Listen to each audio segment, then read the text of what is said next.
Hello, welcome back. And this Stay by the board. uh, Start over.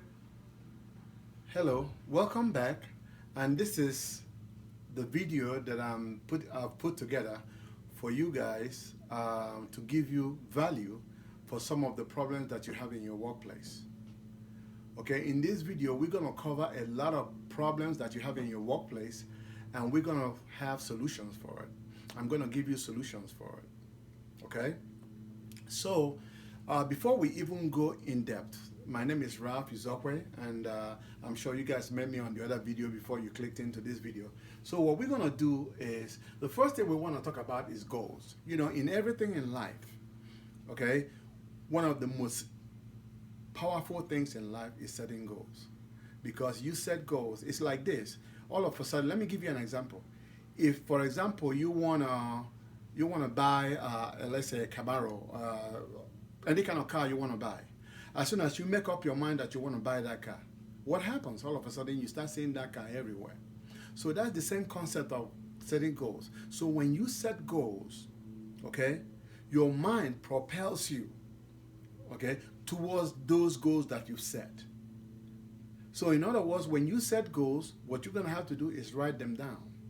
Write them down and put them in the present, in the past tense. It's like, instead of saying this year I will make $100 million or something like that, say I made $1 million this year. So you gotta write it in such a way that it has happened already. That's how you set goals. That's how goals set it. And when you do that, write it out, put it everywhere you see, like where you brush your teeth every morning, before you go to bed, in your board, in the mirror that you look in. So it starts to propel you towards, drive you towards that vision that you really want. Okay? Whatever you want to achieve in your workplace, write it down, write what you have to do. Whenever you talk about it with emotions, because emotions is very, very important. So the more you look at it, the more your mind structures itself to be able to channel you towards every single thing that you have to do to reach those goals. If you do that, I'm gonna tell you, without goal setting, I will not have a lot of the companies that I have today. I will not be able to challenge myself to be that which a lot of time when I set goals, it scares me. But you know what? As time goes on, I do what I have to do, and a lot of times I achieve those goals. Sometimes I might not exactly achieve the goals. Like I might set, one time I set a goal to make $300,000 in a year. I missed it that year, but I made 257. So it's that was a long time ago anyway. But that is what goal setting will do for you. Okay. Another thing I want to talk to you about is a winning mindset. In life, the way you behave, the way you carry yourself has to deal with, the way you think. The way you think has a lot to do with the way you behave. So a winning mindset, a lot of times they encourage, for you to succeed in life, you have to have that right mindset. For example, people who make $200,000 a year, their mindset is different from people who make $1 million a year. So if you want to make more money, if you want to grow in life, you have to take your mindset to the next level. Okay? And how do you do that? You do that by copying, watching people who are successful in what you do. When you come to your company, watch your supervisor, watch the owners of the company, see the way they carry themselves, the way they behave, how they go for the things that they want, how they handle difficulties, and that is how you ascend to the next level. Okay? By copying people, watching people, reading a lot in your field of industry, or whatever industry you have. If you really want to have influence in your workplace, one of the things that you must do is increase your knowledge. Okay? You must increase your knowledge. How do you increase your knowledge? Buy magazines. Thank God for YouTube. You can always go to YouTube and learn a lot about your industry. Regardless of how much you think you know, Your knowledge will increase if you read magazines in your industry, communicate with people in your industry who know better than you, join your industrial groups. Whatever your people in your industry converge, make sure you join that association and be part of it. Okay? You know, let's talk about communication and coaching. Okay? One of the most powerful things is that when you come into a company the first time, how good you do and how great you perform stems from the way you were coached. If you have a good coach that shows you the way things are done, a good coach that brings you into the culture of the industry, brings you into the culture of the company, then you will do better. People don't learn good in a stressful environment. It's like they bring you in, they tell you, well, they give you instructions and nobody to really look over you, and they'll give you tasks and start, like they don't dump you in and nobody guides you. In most situations, regardless of how much experience you have from where you're coming from, most of the time you might not be able to perform at your peak. So, but what you want to do is when you get in a new company, even if you have to tell them, look, for the first week, don't pay me, let me look around, and so that they don't put too much pressure on you. Volunteer for a week before they start paying you. Okay? That way you can actually get into the details, the nitty-gritty of the company, and you can learn gradually. Like I said, you can learn well under stress. Okay? So you have to make sure that you are being coached. You have to make sure that they instill the company culture in you so that you can understand the way the company works, what everybody is required to do, and what your job specifications of your job duties. Okay? What kind of employee are you? A lot of people look at this and say, well, I don't care about my company. I just want to get a paycheck. Now, let me tell you something. In this day and age, where technology is so great, where every single thing you do in your company can be measured, okay? The walls have ears. And let me tell you, if you're the kind of employee that come in the morning, spend so much time drinking coffee, talking to fellow employees, when you work 8 hours, you actually worked only 3 hours. Everybody knows about it. Don't fool yourself. People know about it. And I want you to change that attitude. When you walk into your company, from the time you step in there, get busy and do what you're supposed to do. Every single time they ask for volunteers, people who can do something, if you can, volunteer. That is how you become valuable in your company. Volunteer, stay back if they need somebody to stay back. Do as much as you can. And as soon as you understand your work and how the company runs, all the other people, if your fellow employees have problems, go there, help them solve the problem. If you see your supervisor struggling, go there and say, hey, I see that you're struggling. What can I do to help? Okay? Even if it means you're staying back, don't worry about the money, because this is what I always tell people. Sometimes you're going to do work that you don't get paid for, but sooner or later you're going to get paid for the work that you don't do.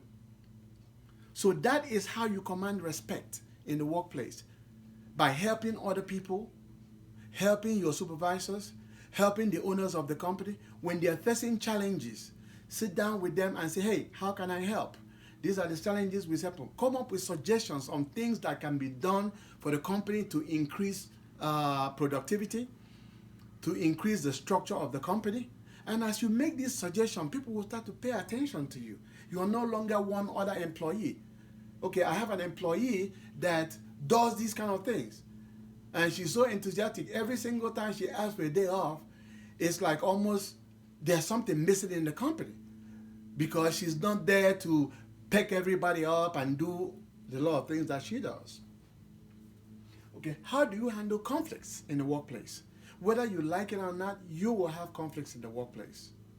You will have people that don't like you for certain reasons. You will have a supervisor that absolutely despises you. And how do you handle these conflicts?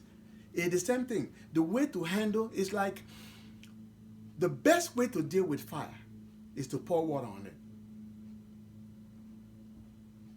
So when you're experiencing challenges in your workplace because people don't like you and everything, just don't react to it.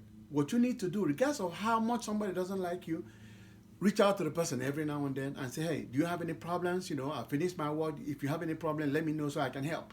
If you say that to somebody who doesn't like you 2 or 3 times, the person will rethink their views. You have a supervisor that you feels that you don't know the job or doesn't like you. It boils down again for you to go and educate yourself. These days, companies are not going to send you to a seminar or something to educate you. You have to take it upon yourself to educate yourself. How do you do that? Go to YouTube in your industry, join your industrial group, read magazines as much as you can. Continue to educate yourself. Before you know, the Japanese call it Kaizen, continuous improvement, continued education. The more you educate yourself, before you know it, read books, listen to videotapes. Okay? Be like me. I have a whole bunch of videotapes. Every single time I get in my car in the morning, I don't listen to the news they're telling about how bad things are. I put in my CD, something to learn, and I continue to learn. I probably, in an average month, I go through about 2 to 3 audiobooks. And every single audiobook I go through shows me something. It helps me. I learn something from it. And when I learn it, I put in my vocabulary. I usually every audiobook I go through, I do go through twice. Because when you go through an audiobook twice, it really, really reinforces the things that they're teaching. Okay? So it's very, very important. Use your time wisely. Don't waste your time listening to the radio and all the negativity out there. All those negativity, they don't put money in your pocket. So what you need to do is you need to focus on the things that add value to your life. You manage your time well. Time management, whenever you go into your workplace, make sure that you manage your time well. Don't while away your time or be suffering the internet when you're supposed to work. Those things, you think that nobody sees you, but they see you. I guarantee you that. So ethical behavior, what is ethical behavior? Ethical behavior is how do you behave naturally? What is the morals that you have? You see people embezzling money from their company. You see people doing sexual advances to their fellow co-workers. You don't want to be caught in this triangle. You don't want to be caught in it at all. So that's what your ethics. Ethics, your natural behavior, the right behavior. Don't do this because, you hear about people who are in high places. They're being brought down by making sexual advances to people or people embezzling money. They give you like a credit card to put gas in the company car. You put gas in the company car and also put gas in your car. Don't do things like that. It will always come back to haunt you. Okay? You make a little money out of it, but eventually you're going to lose all that money and you're going to lose your reputation too. So I've had these happen in my companies whereby people abuse the privileges that they are being given. So do not do these kind of things. Okay? You might get away with it once or twice, but eventually it will catch up with you. Okay? Are you a leader? What are the characteristics of great leaders? The characteristic of a great leader is nothing but somebody who will reach down inside you and take you to the next level and bring out the values that you have in you. Okay? So a leader, if you're a leader or if you're a supervisor today, your sole objective is to bring out the best in the people that work with you. How do you do that? You encourage them. If they make mistakes, call them to the side, correct them. If they do good, sing their praises in front of everybody. Okay? The key to productivity is instilling confidence in your people. You see, when people know that you're there for them, they will take their productivity to the next level. That's just the way it is. Why do you like some people and you don't like some people? You can't help it. It's a natural instinct. You can't help it but like people who make your life a little easier. Just like I told you, if you have a supervisor that's struggling, help the supervisor. Go to him and say, hey, what can I do to help you? Okay? If the supervisor needs too much work and needs people to stay back and help, volunteer to stay back and help if you can.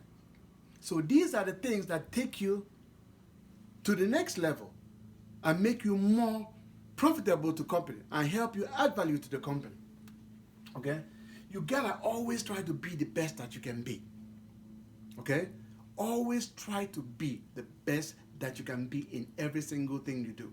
Whether you're in the office or you're at home. Okay? Always look on the bright side of everything. Before you talk sometimes, think about what you're going to say. And again, listen to people. Talk less and listen more. Observe. The more you observe, the smarter you get. The more you talk, when you're talking, you can learn when you're talking. So that's why you talk only when you absolutely have to talk. So that is one of the most powerful things. Another thing is that when you listen to people, they feel like, you respect them. So you allow them to talk. After they talk, this is one of the qualities. If you're a sales guy, if you're somebody who is in sales, one of the major things, one of the major characteristics between somebody who sells $100,000 a year and somebody who sells $40,000 a year boils down to one thing: listening. Listening. Listening. And when you listen, you can be able to understand what your customers need. And when you understand what they need, from then you can tailor your sales pitch towards what they need. And that is how you make sales. You don't go to a prospect and do all the talking. When you do all the talking, you don't know what your prospect needs. But when you listen, that's how they tell you what they want.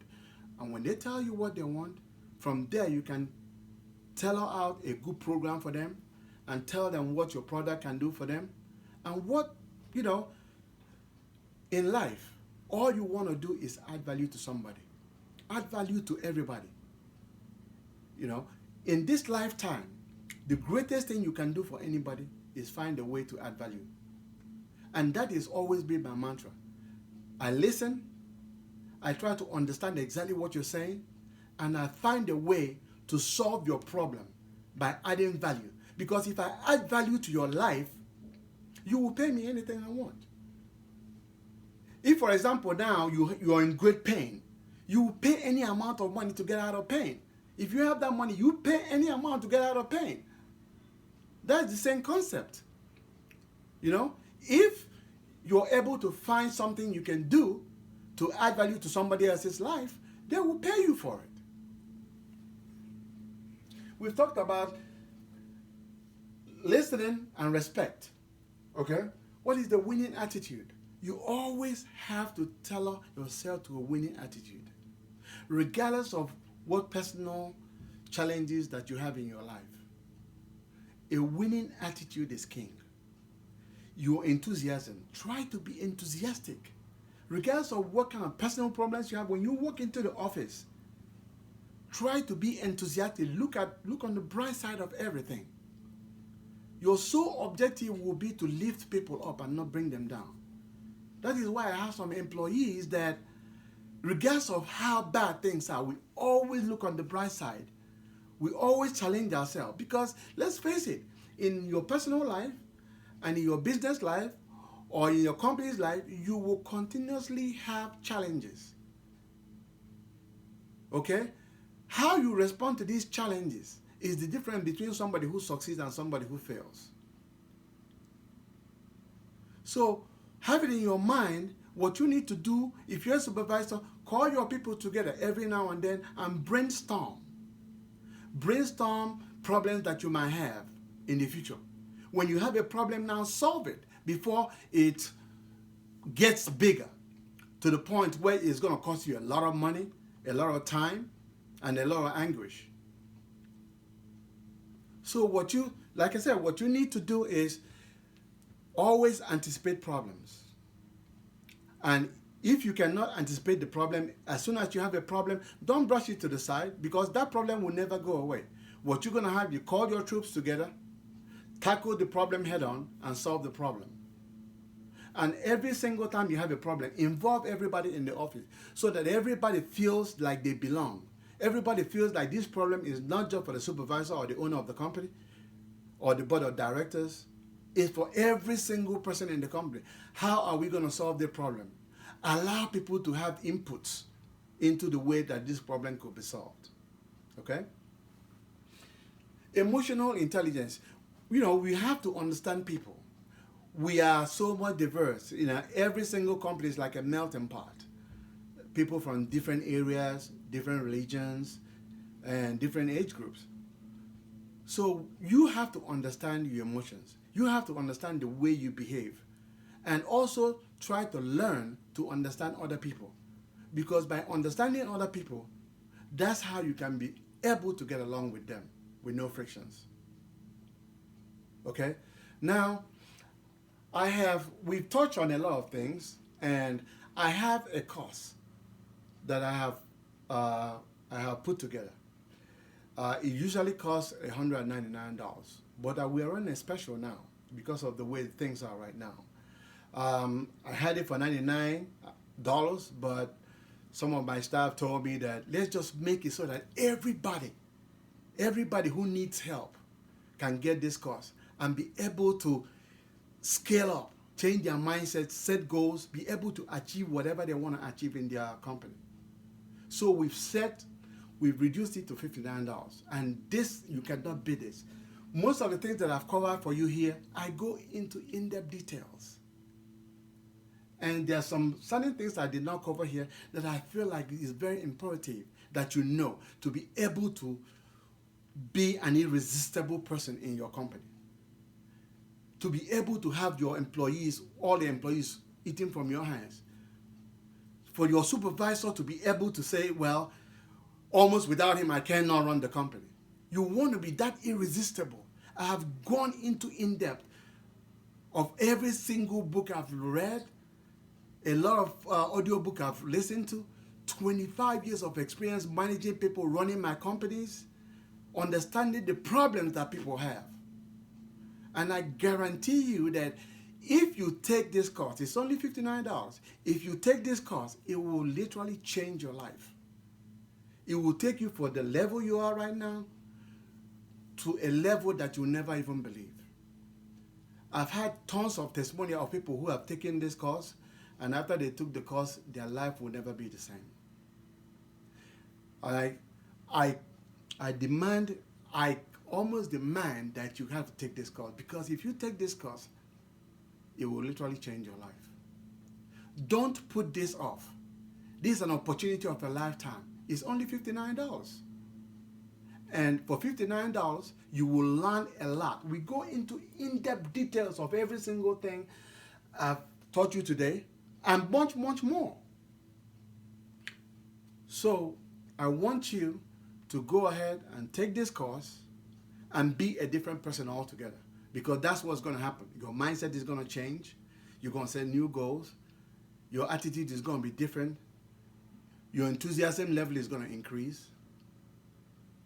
You become a completely different person.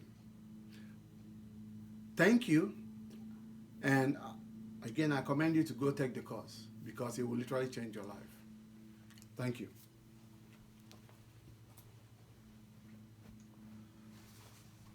How is that? I wasn't here.